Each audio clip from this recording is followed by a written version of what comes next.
Good morning, I am Devasena. In this lecture, we are going to discuss about semiconductors and overview. Semiconductors. Semiconductor is a material whose conductivity property lies between the conductor and insulator. Examples of semiconductors include germanium, silicon, gallium arsenide, etc. The silicon is the most commonly used semiconductor material. Under specific conditions, the semiconductors have the ability to act either as a pure semiconductor or a pure insulator. Semiconductor devices representation is shown here. Here is some of the devices that are manufactured with the help of the semiconductor. Examples of the devices manufactured by semiconductor includes operational amplifiers, integrated circuits, transistors, diodes, capacitor, and resistor. Properties of semiconductors. The resistivity of a semiconductor is less than an insulator but more than a conductor.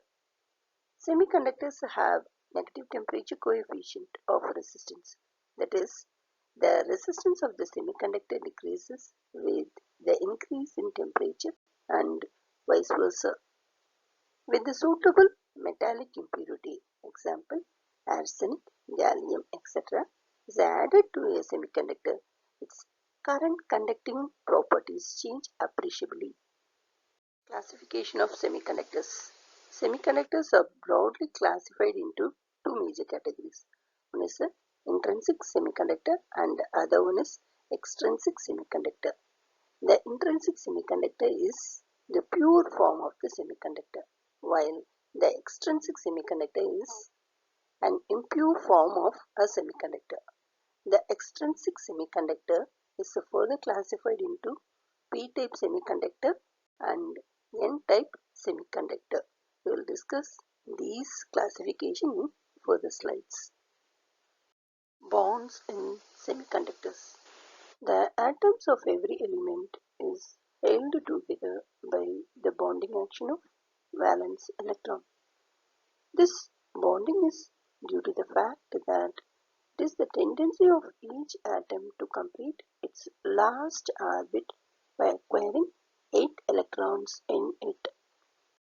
However, in most of the substance, the last orbit is incomplete. That is, the last orbit does not have 8 electrons. Silicon representation is shown here. Silicon is an element in most of the common rocks. Actually, sand is silicon dioxide.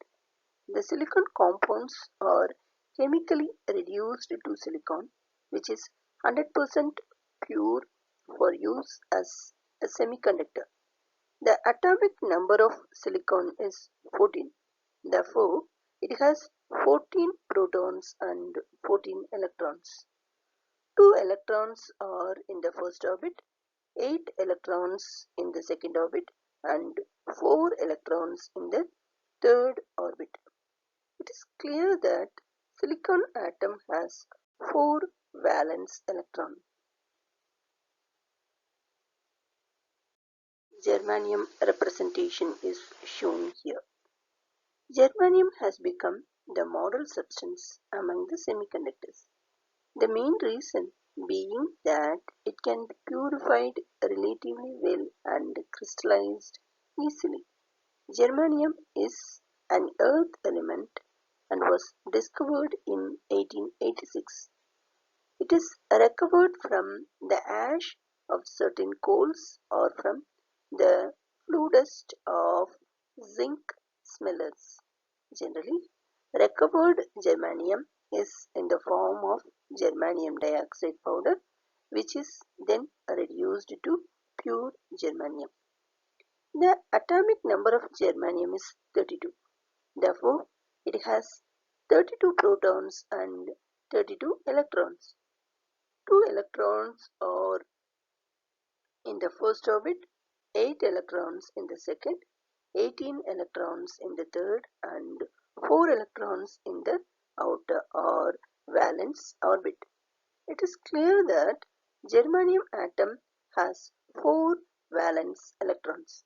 That is, it is a tetravalent element. Covalent bonds in semiconductors. In semiconductors, bonds are formed by sharing of valence electrons. Such bonds are called covalent bonds.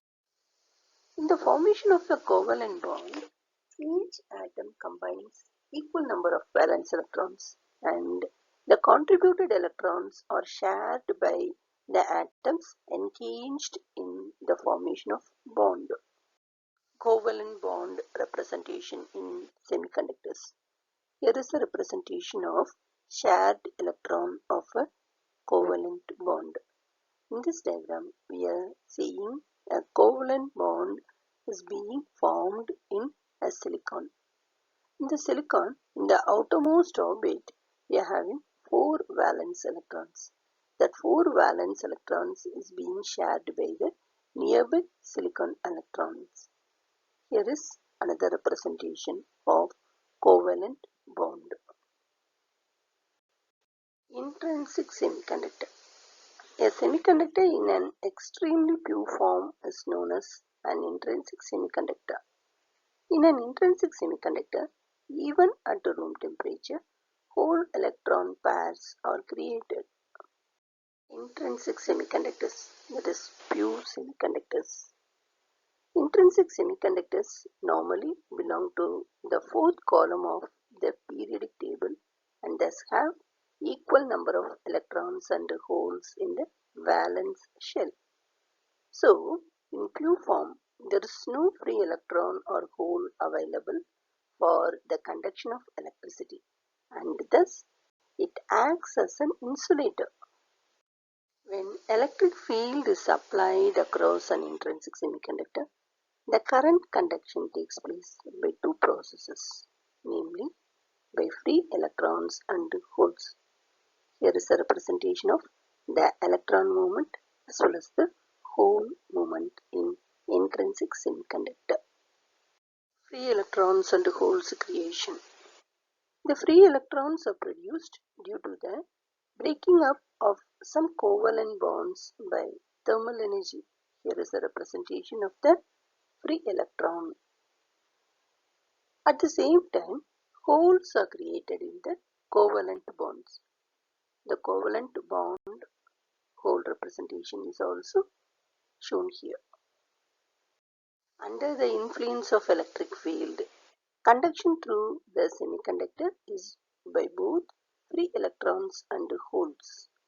Therefore, the total current inside the semiconductor is the sum of currents due to free electrons and holes.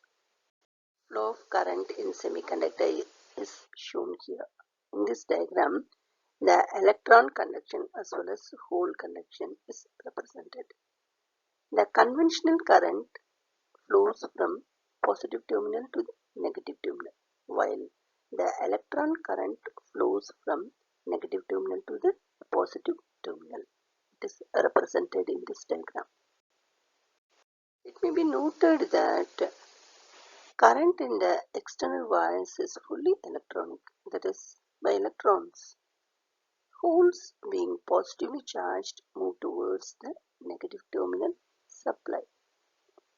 As the holes reaches the negative terminal, electrons enter the semiconductor crystal near the terminal and combine with the holes, thus cancelling them. At the same time, the loosely held electrons near the positive terminal are attracted away from their atoms into the positive terminal. This creates new holes near the positive terminals, which again drifts towards the negative terminal. Extrinsic semiconductor. The intrinsic semiconductor has little conduction capability at room temperature. The pure semiconductor must be altered so as to significantly increase the conducting properties. It is then called impurity or extrinsic semiconductor.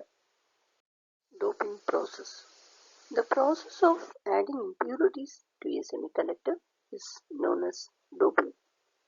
The amount and type of such impurities have to be closely controlled during the preparation of extrinsic semiconductor. Generally, for 10 power 8 atoms of semiconductor, one impurity is added. The purpose of adding impurity is to increase either the number of free electrons or holes in the semiconductor crystal. There is a representation of doping. P-type semiconductors. When a small amount of trivalent impurity is added to a pure semiconductor, it is called P-type semiconductor. The addition of trivalent impurity provides a large number of holes in the semiconductor. Typical examples of trivalent impurities are gallium, indium, boron.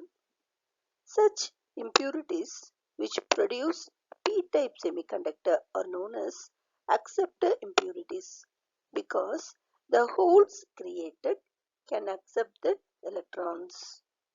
When a small amount of trivalent impurity is added to silicon crystal, there exists a large number of holes in the crystal.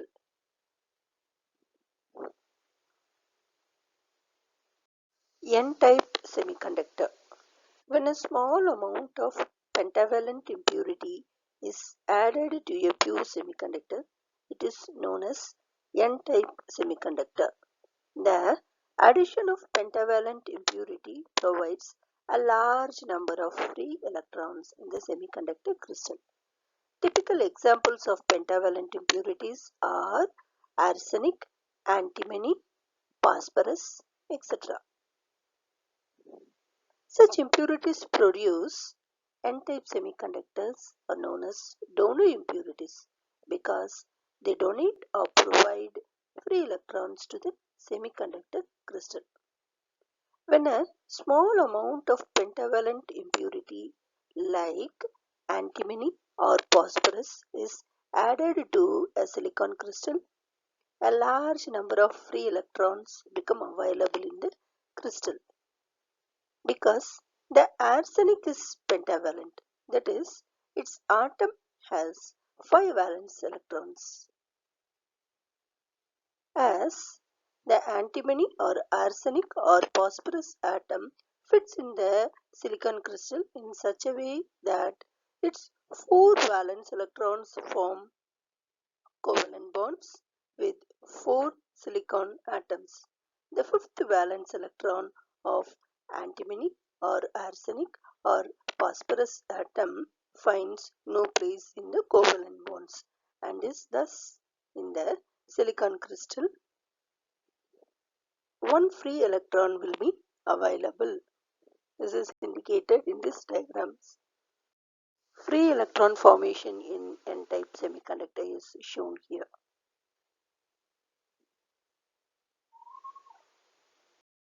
Thank you very much for listening this lecture. For further updates, kindly subscribe this channel. If you like this video means kindly share this video to your friends. Thank you.